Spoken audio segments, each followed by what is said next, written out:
Hello ladies and gentlemen, my name is Master KD. I have not played Starcraft 2 for over 4 years and now I want to get back to this game, so I look up to see if there's anything interesting. Somebody actually beat Wings of Liberty without losing a single unit?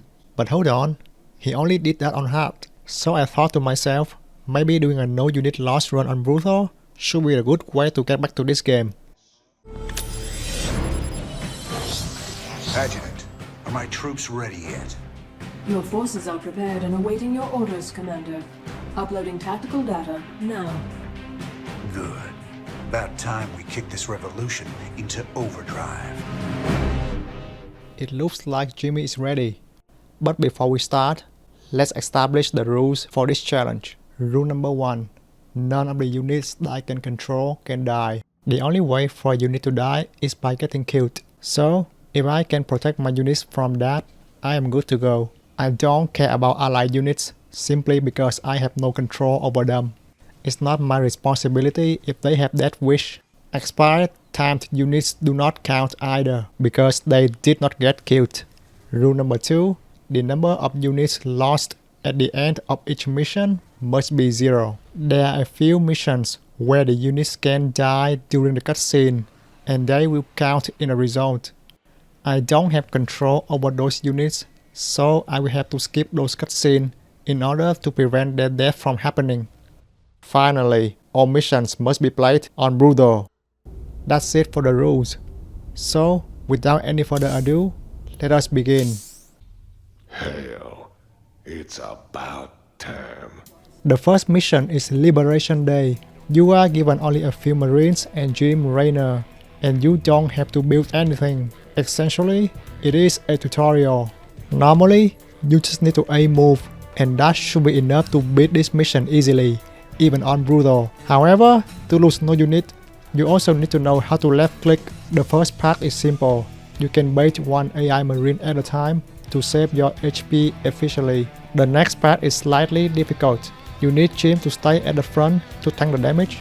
Then focus on microwing the Marines from the drop pods. For the last part, keep all your healthy Marines at the front, then micro carefully one last time. Actually, there's one more group of AI Marines in this mission, and unfortunately, it's not possible to lose 0 of your Marines without sacrificing a few civilians. To compensate for their loss, I let them destroy the final hollow and the logistic headquarters. At the end, everyone seems happy. It's not every day you let someone die and get away with it. In the next mission, the Outlaws, the player can build something for the first time. Here we can already build medics, which can heal bio units in our army. They don't heal that fast though, so we still need to be careful with our micro, especially when the AI's bio has +1/+1 upgrades. After building up a sizable army, it should be easy enough to rescue the allied outpost. Then, when you approach the Dominion base, 4 Hellions will come out and say hi to you. 3 Hellions can one-shot 1 Marine, so do your best to spread your army and you should be okay. The rest of the mission should be simple. On Brutal, there is a siege tank in the right side of the Dominion base, so what you need to do is keep hugging the left side of their base to destroy all the barracks first. Then land one of your barracks next to the siege tank. That will cause the tank to unsiege. Now you can take it out easily. Wait a minute. Something is missing. If that is what you are thinking, you are absolutely correct. I intentionally left out this goddamn bunker. This is an upgraded bunker, so it can load 6 Marines instead of 4. Don't forget that the AI's Marines also have +1 attack. That means they can easily 2-shot any unit you can build in this mission. That plus the extra range from the bunker makes microing against it literally impossible. I tried slowly stepping forward with my Marines, hoping that the AI will fire at different targets. That did not work. I also tried letting a floating barrack tank, so I can sneak in some damage with my Marine. That kinda worked, but the AI will eventually send out SCV to repair when the bunker is low enough. During all of this, the AI still rebuilds Hellions, Marines and medics to attack you. After trying to spam saving and loading for like an hour and a half, I unfortunately have to conclude that it's impossible to lose no unit against this bunker on Brutal. The challenge is dead before it even begins. But you know what? Just like what my master always told me when I asked him for advice, I missed the part where that's my problem. I'm gonna pretend this mission doesn't exist and continue with the rest of the campaign. The next one, 0 Hour, is a tower defense style mission. Your objective is simply survive for 20 minutes in-game. After successfully ruining the challenge, the game happily offers me the option to build bunker, the thing that kills the run itself. This mission is pretty easy. There are 3 groups of rebels that you need to rescue during the mission. Other than that, just build enough defense in your base and patiently wait until the countdown timer goes to 0. After 0 hour, we are aboard the Hyperion, and we have access to the armory, where we can buy upgrades for our army using the money we got after each mission. I don't have much right now, so I just go with Steam Pack. A Marine is not really a Marine without it. In the Evacuation, we need to escort 50 colonists to safety. Each convoy can contain 10 colonists, so if we successfully escort 5 convoys, we are done. We unlock Firebird in this mission. They are pretty useless in the campaign, but for now, they are tanky. Between each convoy, we have time to go around the map, collect resources, and search research bonuses. When we are done, we start building static defenses at each choke point, and the mission should be easy peasy. With the money I got from these friendly neighborhood colonists, I grabbed stabilizer med packs from my medics. Oh, I almost forgot to mention this random dude who shows up on my ship trying to bait me into hiring his mercenaries. Mercenaries are the stronger version of their counterparts. For example, Warpig is the stronger marine. In my unpopular opinion, most of the mercenaries are completely unnecessary, so there is no reason to waste money on them at this point. Smash and Grab is a mission where you compete with the Zerg to see who can destroy the Protoss and seize an artifact faster. We now have access to the Marauders. Even though they can't hit air targets, they are much beefier than Marine, and they deal extra damage against armor units. After we have sufficient defense at home against the Zerg, we can just move out with a big army of Marauders, collect the Protoss research bonuses, and clear the Protoss base without too much trouble. The 3 statues at the end cannot do anything to this army either. I go ahead and grab combat shield for my marines. This mission, the Devil's Playground, has an interesting mechanic. After roughly every 4 minutes and 20 seconds in-game, the lava will rise and destroy everything on the low ground. This should look scary for a no-loss run. However, what we unlock in this mission is the Reapers. They can live up and down ledges, have high DPS against ground units, deal extra damage against light units, and deal insane damage against buildings. A large group of Reapers can decimate the Zerg easily. Therefore, the only thing you need to remember is that the Zerg will try to attack your base about 20 seconds before and after the lava surge, and they will always go through this choke point right here. You just have to intercept them, and then you can freely move around to collect resources on the map, kill the Brutalisk for research points, and get 8,000 minerals to win the mission. Back in the armory, I buy the uranium rounds upgrade for the Reapers. I also grab the projectile accelerator and neo steel bunker upgrades for the bunker. At this point, the research lab is unlocked as well, and I researched the fortified bunker. These upgrades are gonna be vital for the next mission. Outbreak has a day-night cycle. During the night, the AI goes full Resident Evil on you. During the day though, no enemy units are spawned, and that is your time to destroy every building.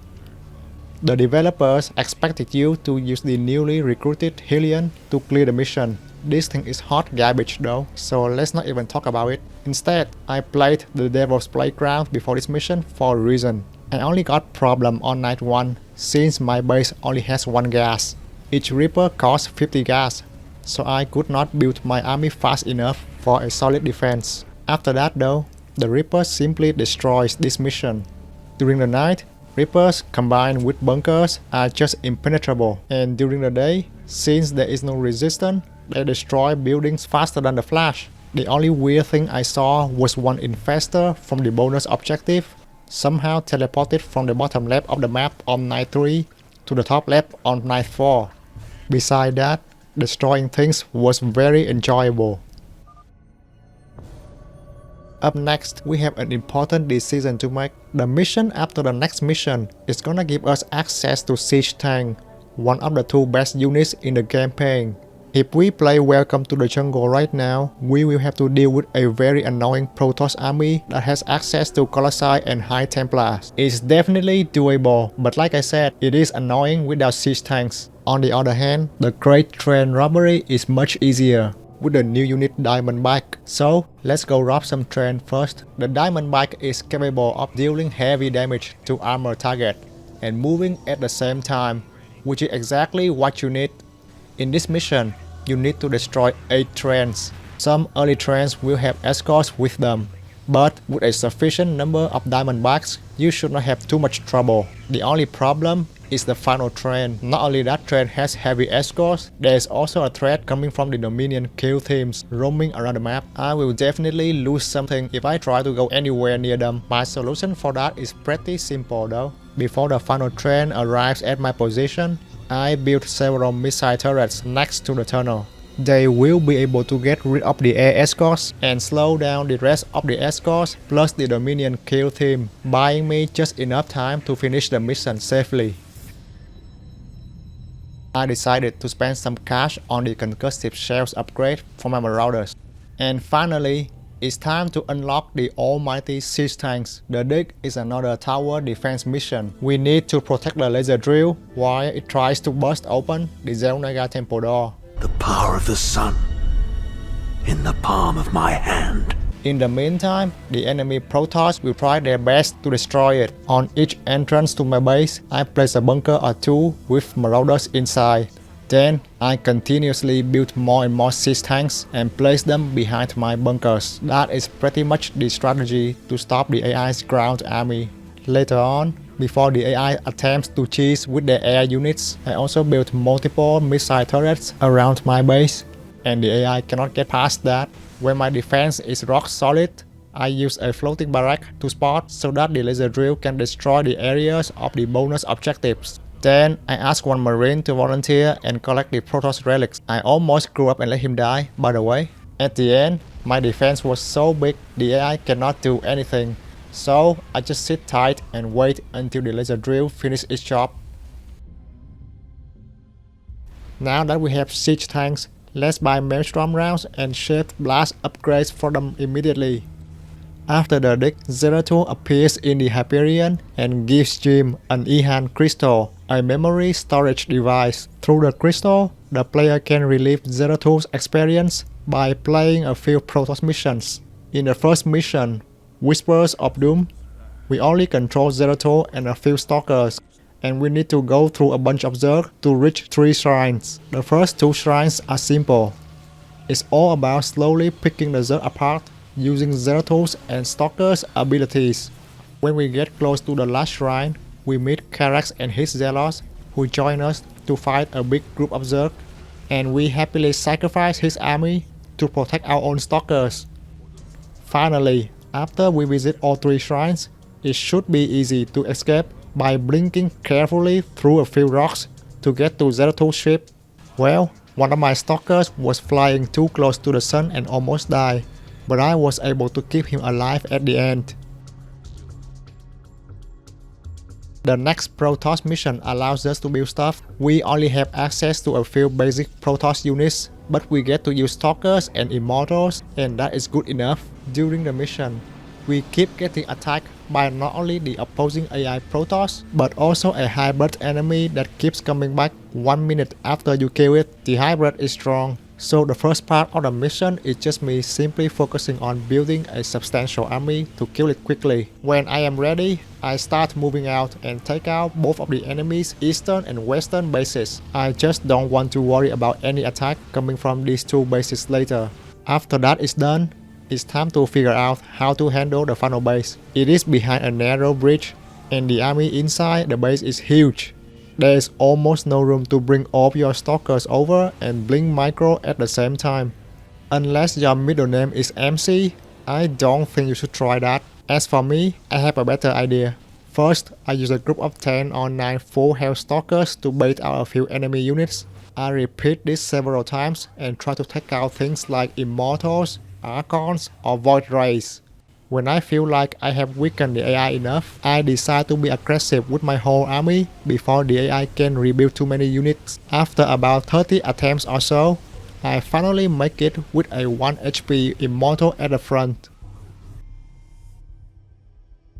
In Echoes of the Future, Zeratul goes back to the Protoss homeworld Air to extract the Overmind's memories. During the process, the Zerg will attack every 4 minutes by spawning 2 Nidus swarms close to our base. 4 minutes is plenty of time, and it is pretty safe to move out and clear the Zerg if you pay attention to the countdown and defend your base in time. This is one of the easiest missions in the campaign.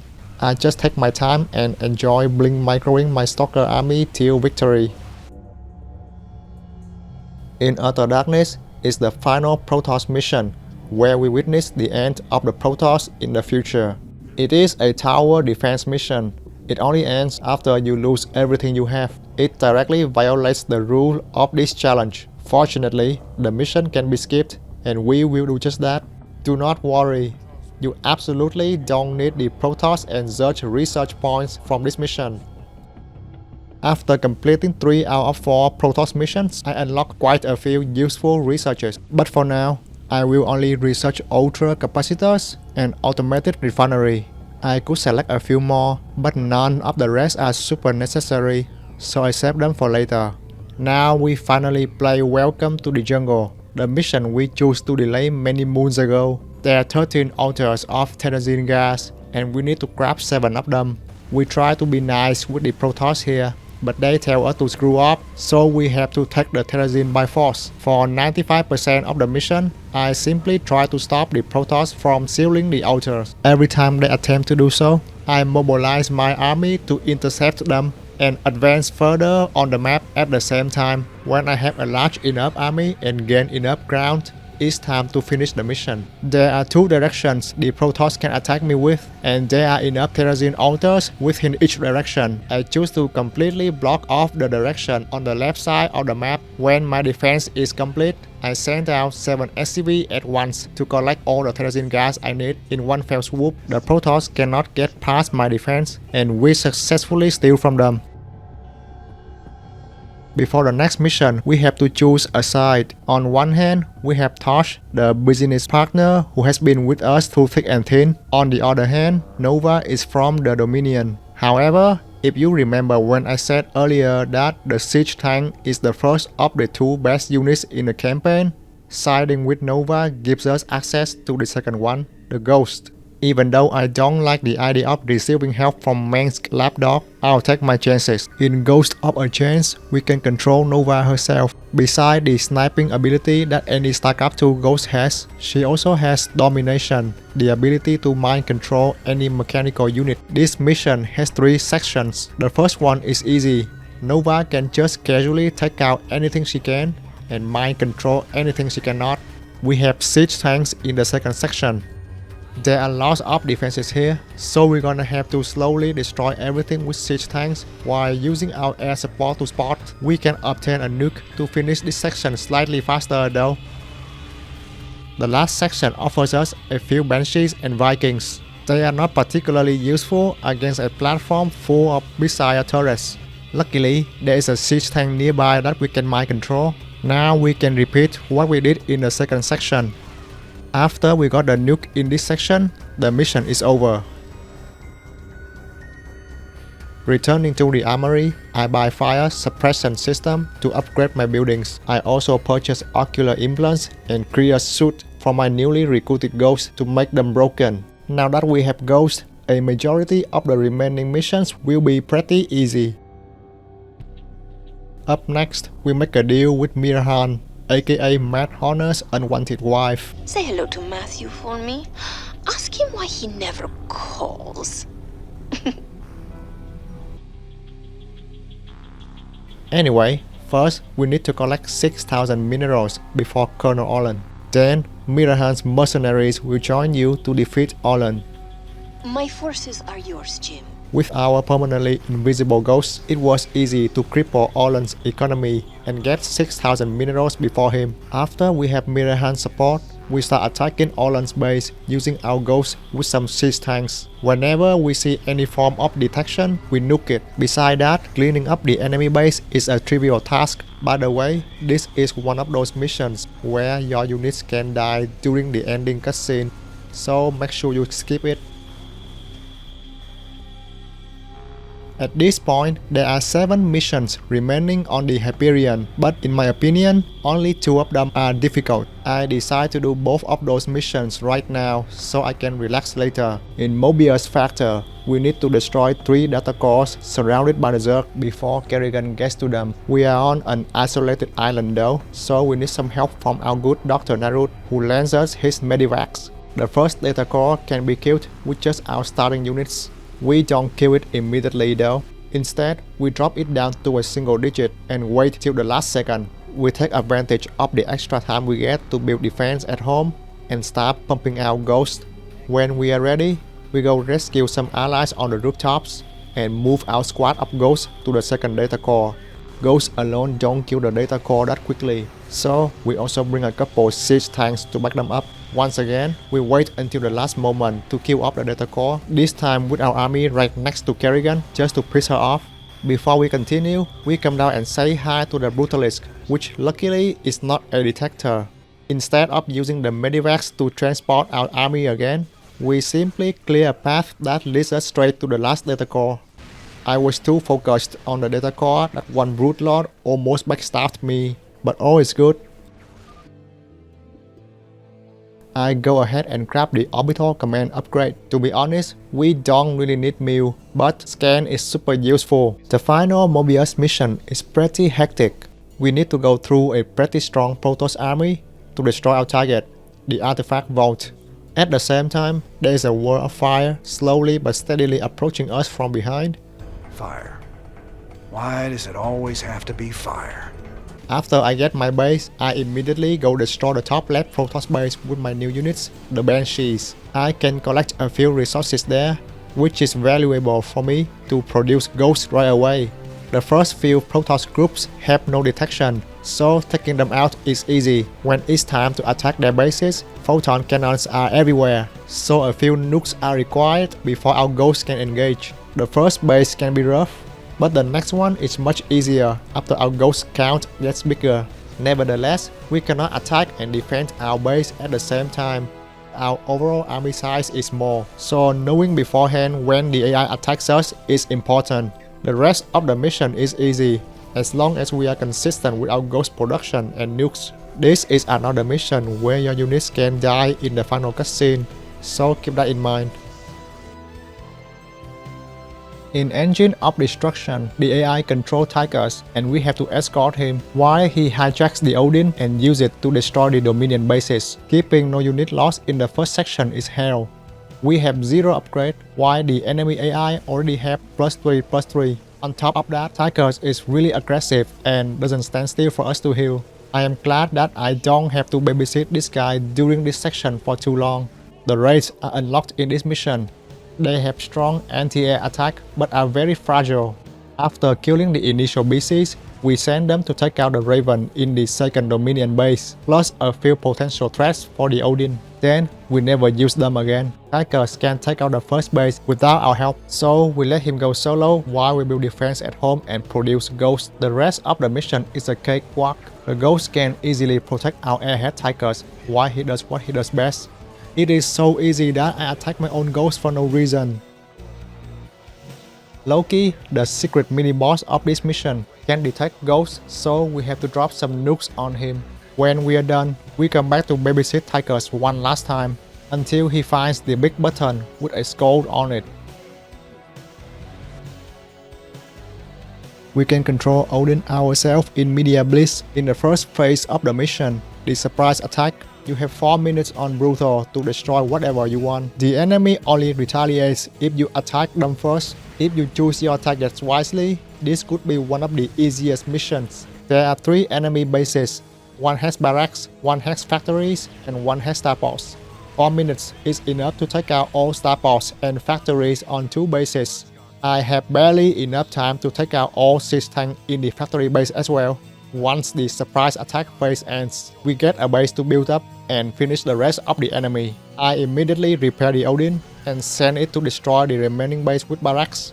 You can say that the Odin wins the mission by itself. The AI barely has anything left to attack me with, so after preparing minimal defense at home, I start training an army to finish the mission. Of course, I train an army of ghosts. Once the enemy is gone, all that left is uploading the information at each broadcast tower. The process takes 1 minute each, and the AI will try to stop us, but our 2 groups of ghosts can defend with ease. By the way, I did not forget to unlock the secret mission. The document we found in Media Blitz leads us to a Dominion top secret research platform, and we want to destroy it. The first part of the mission basically tests your ability to micro. If we see a large group of enemies, use Jim to lure a small number of them out and pick them apart. If we see a dangerous unit such as Siege Tank or Thor, blast it with a plasma rifle. There is a warbot we can activate. I use it to kill the Brutalist without breaking a sweat. Reaching the end of the platform is simple as long as we don't rush. In the second section, we have to run away from an invincible hybrid. There is no reason to save any weapon we picked up, so we throw grenades to clear enemies and debris quickly and make sure we don't stop running. We also use the Chrono Rift at the appropriate time to slow down the hybrid. It is a bit hectic, but we escape without too much trouble. The final colonist mission is a branching mission. The Protoss wants to purify the infested colony. We either stop them or we purify the colony ourselves. Well, I mean, the Protoss is our best buddy, and we only met Dr. Hansen last week. The answer is obvious. To beat the mission, we simply need to destroy the Zerg infestation. If the Zerg infest more bases, we kill them as well. The mission gives us Vikings. They can clear the infestation closest to our base because it has minimal defense. But after that, I just go back to Ghosts. Every time the Zerg try to infest a new colony outpost, a couple overseers are present. I choose to play it safe and blast them with a nuke. Other than that, we wait until we get a good number of ghosts and move out. The ghosts have answer to pretty much anything the Zerg has to offer, and finishing the mission is easy. By the way, let's not talk about what happens to Dr. Hansen afterwards. That kind of stuff is not PG-13. Finally, here comes a mission where we cannot abuse ghosts. The rift field generators constantly deal damage to anything that is inside their area of effect. The only thing that can survive those are the battle cruisers. Our bases don't have that many resources to mine from, so we must collect resource pickups on the ground to fund our BC production. The enemy Protoss will be aggressive from the very beginning, so patiently waiting until we have enough BCs is important. Once we are able to destroy the next rift field generator and expand to the second base, it is much easier to defend our bases. The Protoss will always advance through this choke point, so leaving a few BCs here can guarantee your safety. There are a few prisoner Dark Templars that you can rescue. However, they are pretty fragile. I only tell them to pick up resources and not much else. Once our number of battle cruiser is big enough, we split them into 2 groups. One stays at the choke point to defend, and one moves out to destroy the rift field generators. The Protoss mothership will attempt to stop us, but we dodge the vortex like a boss. Eventually, we reach the Zelnaga vault and destroy it, putting an end to this easy but very slow mission. It's time for us to begin the final act, the invasion of Char. In the Gates of Hell, there are multiple drop pods landing close to our position, but they are surrounded by the Zerg. For the first couple drop pods, we don't have a big army to move out yet, so it's better to lure the Zerg to our base. The units we rescue will go back to our base and defend. Meanwhile, we start building our ghost army to move around the map safer. By the time we rescue 5 drop pods, our defense should already be pretty solid. For the remaining 4 drop pods, 2 will land at the same time, so we need to split our ghosts into 2 groups, which is not too bad. Once all 10 drop pods are saved, we regroup our ghosts and go rescue General Warfield, who is pinned down by 3 Nether Swarm. This step is a piece of cake. Now that we have arrived on Jar, we have one final branching decision to make. We can take out either the Nether Swarms or the Air Supports, and they will not appear in the final mission. I choose to take out the Air Supports. We need to blow up 4 coolant towers on 4 different platforms in this mission. After defending the first Zerg wave, I start attacking the nearby base once again with my ghosts. From there, I take out the first coolant tower.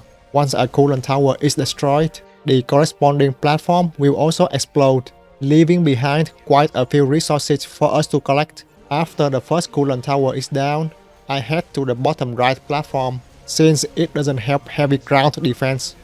The mini-boss of this mission, the Leviathan, appears after the second coolant tower is down, but I leave it alone until after I destroy the third tower at the bottom left.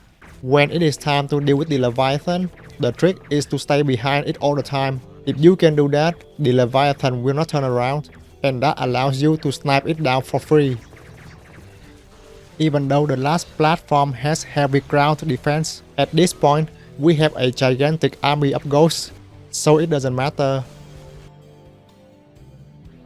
Before we get to the final mission, I have not bought any upgrade ever since I finished the Moebius Factor, simply because I was not sure which upgrades are necessary, so let's go spend some money. I decide to buy the health upgrades from my Marauders, both of the SCV's upgrades,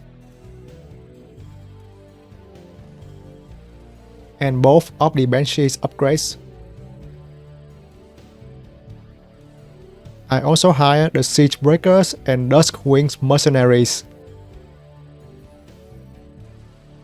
I still have 400,000 credits left, but there is nothing else I need. As for my research, I grab micro-filtering, the Raven,